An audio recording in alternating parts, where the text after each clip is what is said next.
जैसे ही राहुल गांधी ने 2024 के लोकसभा चुनाव में हुई गड़बड़ियों और फर्जीवाड़ों के खुलासे किए, देश की राजनीति में हलचल मच गई।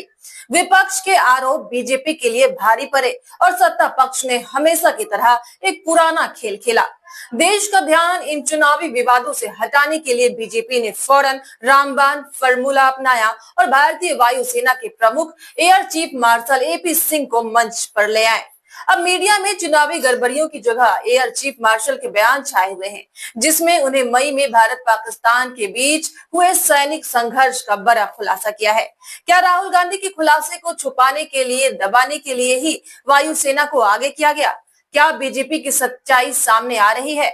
इसी वजह से सेना का सहारा लिया गया ताकि मीडिया से राहुल गांधी के खुलासे हट जाए और एपी सिंह के बयानों की हेडलाइन ऐसी बनाई जाए ताकि राहुल के खुलासे दब कर रह जाए। आखिर क्यों इस तरह की बातें? सवाल सोशल मीडिया पर अब लोग ही नहीं बल्कि रिटायर्ड विंग कमांडर तक उठा रहे हैं। ये कहा जा रहा है कि राहुल ने चुनाव आयोग की हकीकत जो बताई, उससे परेशान होकर ही air chief marshal AP Singh से ऑपरेशन सिंदूर पर बयान दिलवाए गए हैं।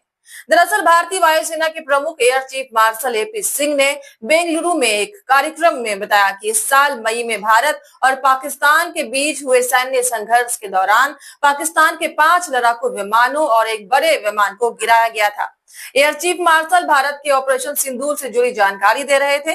22 अप्रैल को पहलगाम हमले के बाद भारत ने कहा था कि 67 मई की रात पाकिस्तान में चरमपंथी कैंपों को निशाना बनाया गया, आतंकवादियों को नस्त-नाबूद किया गया। इस अभियान को ऑपरेशन सिंदूर नाम दिया गया था। इसके बाद भारत और पाकिस्तान के बीच सैन्य संघर्ष शुरू हो गया। उन्होंने बताया कि इस विमान को जमीन से 300 किलोमीटर की दूरी पर निशाना बनाया गया था और एक तरीके से ये अब तक का सबसे बड़ा जमीन में हवा में मार करने का रिकॉर्ड है। इतना बड़ा संघर्ष लगभग 80 से 90 घंटे तक चला, जिसे उन्होंने हाईटेक वॉर से भी ऊपर बताया। पाकिस्तान के एयर डिफेंस सिस्टम को भारी नुकसान पहुंचाने की बात भी उन्होंने बड़े गर्व से कही। लेकिन सवाल उठता है कि क्या ये बयान सच में जनता के लिए जरूरी है या फिर चुनावी विवादों से ध्यान भटकाने के लिए बीजेपी की चाल है?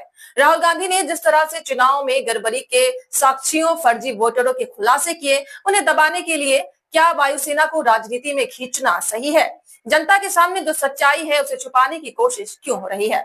क्या राहुल गांधी के खुलासे को दबाने के लिए यह रणनीति नहीं है कि देश की नजर सुरक्षा मामलों की ओर मोड़ दी जाए? एक तरफ जहां देश के सैनिक और वायुसेना की बहादुरी को सलाम किया जाना चाहिए, वहीं यह सवाल भी जरूरी है कि क्या चुनावी गड़बड़ियों की गंभीरता को छुपाने के लिए ऐसे बड़े बयान का इस्तेमाल किया गया?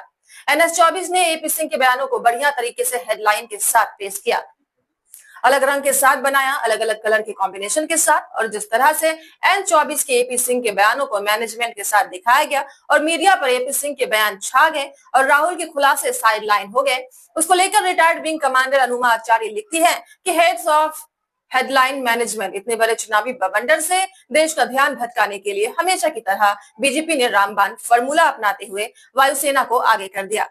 वैसे आखिर बीजेपी किस बात से डर रही है? क्या राहुल गांधी के खुलासे सच में इतने खतरनाक है कि सत्ता को बचाने के लिए सेना के बड़े बयान की जरूरत पड़ गई?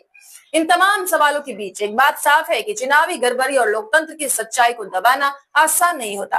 अब सबसे बड़ा सवाल ये भी है कि क्या air chief marshal AP Singh को इस समय आगे लाना एक सोची समझी राजनीतिक रणनीति थी?